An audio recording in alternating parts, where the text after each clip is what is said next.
जी लखनदेव जी, क्या कुछ कहना चाहेंगे? सबसे पहले सभी पत्रकार साथियों का धन्यवाद जो एक शॉर्ट नोट्स पे आज इस प्रेस वार्ता में शामिल हुए हैं। आज की प्रेस वार्ता का मुख्य एजेंडा जो किसान आंदोलन 13 फरवरी से शंभू बॉर्डर और खनौरी के बॉर्डर पर चल रहा है, उसके हुए हादसों के बारे में, उसके आगे की रूपरेखा के बारे में और हरियाणा में आंदोलन के दौरान हुई गतिविधियों के बारे में चर्चा करेंगे। सबसे पहले मैं आप पत्रकार साथियों के माध्यम से हरियाणा की और पूरे देश की जनता को यह कहना चाहता हूं कि किसानों ने किसी तरह का कोई रास्ते में अवरोधक नहीं लगाए हैं। ये हरियाणा सरकार ने जो नेशनल हाईवे हैं उनके ऊपर अवरोधक लगाकर पूरे हरियाणा को अलग थलग करने का काम किया।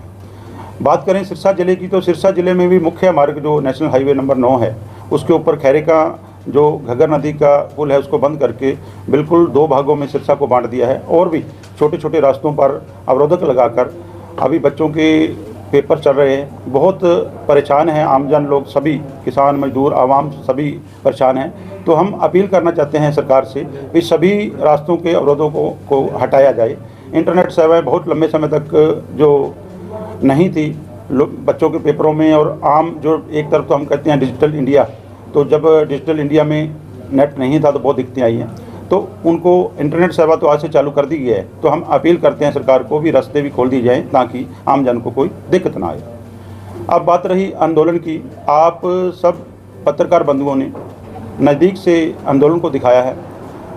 दुनिया के इतिहास में यह पहली बार हुआ होगा कि कभी भी 2 देशों की भी अगर युद्ध होता है तो उसमें भी कुछ चीज़ें मानवता के आधार पर देखी जाती हैं। उनको, चाहे आप पत्रकार बंधु हो, आपको सेफ रखा जाता है, चाहे कोई मेडिकल सुविधाएं देने वाले एम्बुलेंस हैं जहाँ मेडिकल कैंप है उनको सेफ रखा जाता है, कोई घायल हुआ तो उसको इलाज के लिए ले जाया जाता है। लेकिन इस आंदोलन में अपने देश में अपनी राजधानी में जाने के लिए जो किसान आंदोलन कर रहे थे तो उनके ऊपर ऐसा जुल्म किया गया है। जब 21 तारीख की घटना को देखें, पहले 13 को 14 को शेलिंग हुई, बहुत सारे जो है मनुष्यता के विरुद्ध जो हथियार बरते जाते हैं वो भी यूज किए हरियाणा सरकार ने, लेकिन 21 मुँह की जो है हद कर दी। जब सीधी गोलियां चलने लगी, उसमें गोलियां चल रही थी, बिल्कुल फ्रंट पर हम खड़े थे, बिल्कुल शांति की अपील कर रहे थे। किसानों की तरफ से कोई पहल नहीं की गई। बहुत जो सामने वाले लोग थे वो उकसा रहे थे, किसानों को थापियाँ मार रहे थे, नारेबाजी कर रहे थे कि किसी तरह इसको उग्र किया जाए।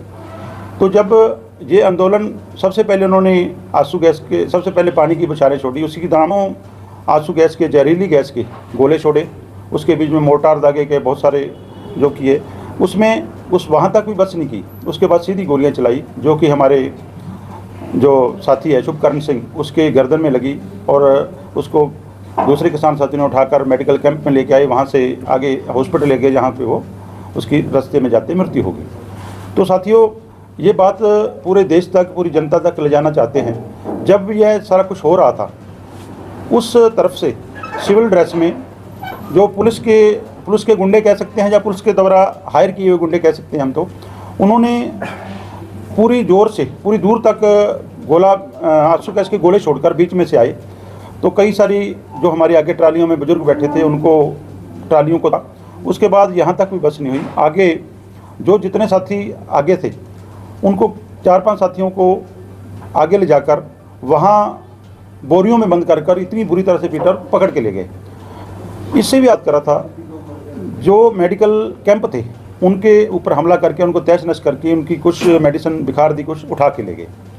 जो पत्रकार बंधु थे उनको भी नहीं बख्शा गया। मतलब ये पहली बार हुआ है। अभी एम्बुलेंस थी जो तोड़ दिया गया, ट्रैक्टरों को तोड़ दिया गया, ट्रैक्टरों के ऊपर जो साथी बैठे थे उनको भी मारा पीटा गया और कुछ साथी वहाँ से उठाकर ले गए। जो कि आपने देखा होगा, जो हमारा एक साथी रोहतक पीजीआई में था, अब कल उसको शिफ्ट पीजीआई चंडीगढ़ भेजा है।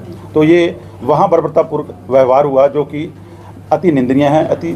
जो जितनी इसकी निंदा करे उतनी ही कम है। ये एक बहुत बड़ा एक काला दिवस था किसानों के लिए, मजदूरों के लिए, आवाम के लिए, केंद्र की सरकार द्वारा हरियाणा की सरकार को कहकर जो किसानों पर करवाया गया। साथियों, आगे इस आंदोलन को लेकर बिल्कुल शांतमय तरीके से जो आंदोलन चल रहा है, सिरसा की तरह से आपने देखा होगा भी कोई भी किसान उठता है तो उसके घर पुलिस पहुंच जाती है, उसको गांव में दहशत जैसा माहौल करके गांव में फ्लैग मार्च किया जाता है। आप परसों 23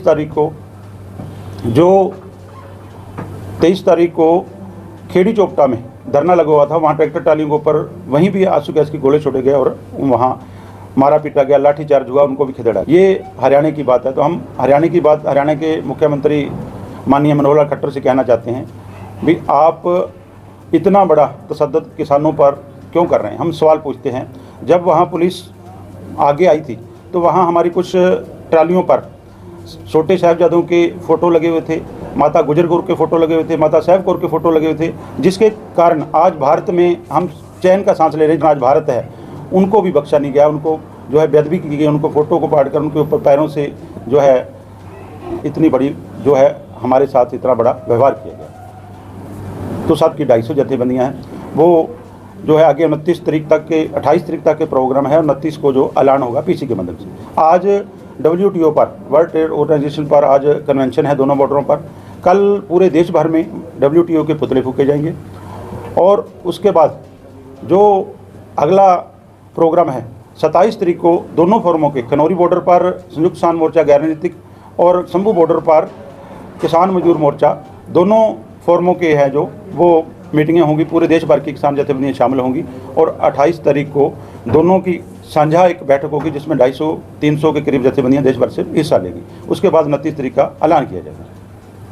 आपका कहना है कि सरकार, अभी टीवी में खबर चल रही है भी सिंघू बॉर्डर और टिकरी बॉर्डर से अवरोधक हटा दिए गए हैं। मैं आपके चैनल के माध्यम से यही बताना चाहता हूँ, अब किसान बैठे हैं शंभू बॉर्डर और वहाँ शंभू बॉर्डर बैठे और खनौरी बॉर्डर, वहाँ से कोई अवरोधक नहीं हटाए गए हैं। जो दिल्ली के साथ लगते बॉर्डर हैं, शंभू बॉर्डर और टिकरी बॉर्डर, वहाँ से हटाए गए हैं। इसलिए भी कोई किसान साथी कन्फ्यूजन में ना रहें, अभी तक जो हमारे साथी किसान साथी बैठे हैं दोनों बॉर्डरों पर, वहाँ से कोई भी अवरोधक नहीं हटाए गए। और आगे की आगामी रणनीति को लेकर 28 तारीख को ही दोनों जब फोरमों के सभी जथेबंदियाँ करेंगे, बहुत बड़ा ऐलान करके वो किया जाएगा।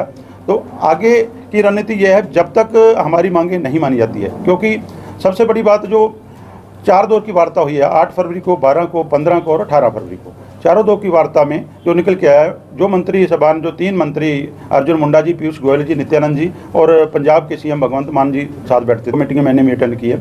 तो उस मीटिंगों में MSP पर अड़ा हुआ है पेज। मैं आपके चैनल के माध्यम से थोड़ा सा MSP के लिए बता दूं। कई लोग कहते हैं MSP अगर लागू कर दी तो देश को बहुत बड़ा नुकसान होगा, उपभोक्ता को नुकसान होगा। हम कहते हैं उपभोक्ता को फ़ायदा होगा। वो क्यों होगा? क्योंकि MSP अगर तय हो जाती है हर चीज़ की, मान लो MSP जो टमाटर है MSP 20 रुपये है उसकी, तो लोगों को पता ना MSP 20 पे खरीदा वो 200 तक नहीं जाएगा। कॉर्पोरेट घराने जो आलू है 3 रुपये 2 रुपये खरीद के स्टोर करके किसान ने तो बेचा 3 रुपये में, और उपभोक्ता को मिल रहा है 20 से 30 वाला। लूट वाले लोग हैं, जो बड़े लोग हैं, जो इन्वेस्टमेंट करके लूट करते हैं, वो निकल जाएंगे और सभी का सभी को जो है सही रेट मिलेगा। दीपेंद्र जी, अभी आपने कहा कि केंद्र के 3 मंत्री आते हैं, पंजाब के मुख्यमंत्री आते हैं, हरियाणा में भी ये आंदोलन चल रहा है, यहाँ के किसान भी आंदोलन में शामिल है, लेकिन मंत्री तो किसानों को सीधी गोली मरवा रहे हैं। तो ये तो उनको पूछने वाली बात है भी आप क्यों नहीं, ये पहल तो हरियाणा को भी करनी चाहिए ना। हरियाणा पूरा आंदोलन में गिरा है। हमारे फतेहाबाद में बहुत बड़ा धरना लगा हुआ है SKM गैर राजनीतिक के BKU खेती बचाओ के जरनैल सिंह चहल की अध्यक्षता में। टिटोली गांव में धरना लगा है, खड़कल टोल पे धरना लगा है, खेड़ी चोपटा में धरना लगा है। कई धरने चल रहे हैं उस आंदोलन की सपोर्ट में। तो इसलिए खट्टर सरकार तो जो है उल्टा कई बार बयान देते हैं, ऐसे भड़काऊ बयान देते हैं, करते हैं। ये हरियाणा सरकार को चाहिए भी, पहली बात तो हरियाणा सरकार को, हम दिल्ली जा रहे हैं तो नेशनल हाईवे से जा रहे हैं, हरियाणा सरकार के पेट में दर्द तो होना नहीं चाहिए ना, हम तो दिल्ली जा रहे हैं। मेरा ये कहना है कि जब हरियाणा के किसान भी वहाँ हैं, केंद्रीय मंत्री आते हैं, कि केंद्रीय मंत्रियों से आपकी डिमांड नहीं हो सकती कि हरियाणा के मुख्यमंत्री को भी इस मीटिंग में? हम तो कहते हैं भी मीटिंग में शामिल हो या ना हो, हमारे को कुछ शामिल करने की बात नहीं। जैसे प्रधानमंत्री ने 19 नवंबर को वो बोला था ऐलान कर दें, हरियाणा पे भी आप रोक लगाते हैं, हरियाणा ने रोका है, तो आपको नहीं लगता भी हरियाणा के मुख्यमंत्री को भी मीटिंग में बिल्कुल आना चाहिए? बिल्कुल शामिल उनके सामने हो, बिल्कुल होनी चाहिए, लेकिन वो आ तो नहीं रहे ना। उनको ये तो उनको सोचना ना हरियाणा की। और सबसे ज़्यादा अवरोधक जो है, इस बार आप डिमांड करेंगे कि उनको भी बुलाएं? नहीं, हम डिमांड नहीं करेंगे। हमारी मांग केंद्र से है, हरियाणा की मांग ही नहीं है कोई। अगर हम हरियाणा की मांग हो, भी हरियाणा लेवल की मांग हो, स्टेट लेवल की, फिर तो करेंगे। हम क्यों करें? वो तो केंद्र से मांग है, हम कर रहे हैं। एक बात और बता दें, अब बजट पेश हुआ, बहुत वाहवाही कह रहे हैं ऐसे हो गया ऐसे हो गया। वो कहते हैं तो पशु चिकित्सालय खोल रहे हैं, तो अब जितने पशु चिकित्सालय हैं वहाँ डॉक्टर है ही नहीं, नए खोल के क्या करोगे? अगर एग्रीकल्चर सेक्टर की बात करें तो एडीओ जो होते हैं जो वो कहीं नहीं है। सिरसा जिले में 38 चाहिए, 3 है। और ऐसे ही पटवारियों की बात करें, सारे हरियाणा में पटवारी नहीं है। पुलिस मुलाजिमों के लिए पुलिस नहीं है। वो कहते भी हमने इतनी नौकरियाँ दी, नौकरियाँ है कहाँ? वो पद तो कोई भरा नहीं। तो ये बजट बिल्कुल गैस बजट में। और एक बात और, हम गैर राजनीतिक मोर्चे से हैं। अब गठबंधन हुआ, बीजेपी तो किसान विरोधी है, उसमें कोई दिक्कत को कह नहीं सकते, क्योंकि इतने तशद्दुद जो किसानों को सीधी गोलियों पर मारने पर आ गई, इससे बड़ी कोई किसानों के जो है बिल्कुल अटैक सीधे कर रहे हैं, अनफेवर की पार्टी नहीं हो सकती। तो अब दूसरों से भी क्या उम्मीद करें? वो पंजाब में विपक्ष और पक्ष दोनों एक हो गए। तो ये राजनीति तो कहाँ चलेगी, कैसे चलेगी, अब क्या देखें भाई, क्या करेंगे? किसान संगठन भी